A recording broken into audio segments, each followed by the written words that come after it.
Guys आज चाहिँ म देवघाट गएको थिएँ घुम्ने उद्देश्यले, दर्शन गर्ने उद्देश्यले होइन, धार्मिक भ्रमण थिएन मेरो। जाँदै गर्दाखेरि चाहिँ यो योगी नरहरिनाथ आश्रम लिएको बाटो हो। यसरी चाहिँ हामी बिस्तारै बिस्तारै अगाडि बढिरहेका थियौँ। अनि अगाडि गइसकेपछि चाहिँ अब फेरि के भयो म देखाउँछु है त।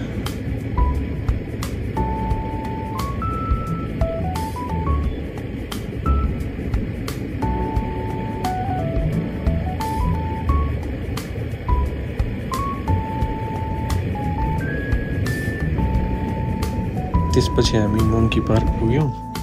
अनि मङ्की पार्क पुगेर चाहिँ मैले यसरी खोलातिर गएर एकछिन हेरेँ, मजा लिएँ।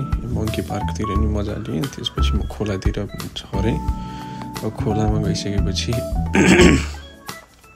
त्यहाँ मान्छेहरू माछा मारिरहेको रहेछन्, माझीहरू बोट लिएर यताउता गरिरहेको थिए। के गरेको रहेछ भनेर हेरेको, यिनीहरू जाल थाप्नको लागि तलमाथि गरिरहेको हुँदो रहेछन् है। यसलाई चाहिँ मैले अहिले फास्ट फरवर्ड गरेर देखाउँछु यो भिडियोलाई। अनि यसरी चाहिँ यिनीहरू माछा मारिरहेको हेरेँ। त्यसपछि हेरिसकेपछि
त्यसपछि म फर्किँदै गर्दा मलामीहरू गएको देखेँ। यसो हेरेको टन्नै मलामीहरू रहेछन्। पहिलाको बुढापाकाहरूले भनेको कुरा सम्झेँ। कर्म चाहिँ त्यस्तो गर्नुपर्छ कि मलामी भनेको चाहिँ लर्को हुनुपर्छ मरेपछि भन्ने सुनेको थिएँ। उहाँ चाहिँ जसको चाहिँ यो सब लगिएको थियो, उहाँले चाहिँ राम्रो काम गर्नुभएको रहेछ जिन्दगीमा सायद। त्यही भएर उहाँलाई यति धेरै मलामी, गाडी स्कुटर सबै बाइकको लर्कै थियो, एकदम ठुलो लर्को थियो। हेर्दै एकछिन त्यही हेर्दै अनि फर्किसकेपछि अब बाँकी चाहिँ अरू भिडियोमा फेरि बनाउँला। त्यति नै सम्मको लागि चाहिँ लाइक, सेयर, सब्सक्राइब गरिदिनु होला। Keep support me guys.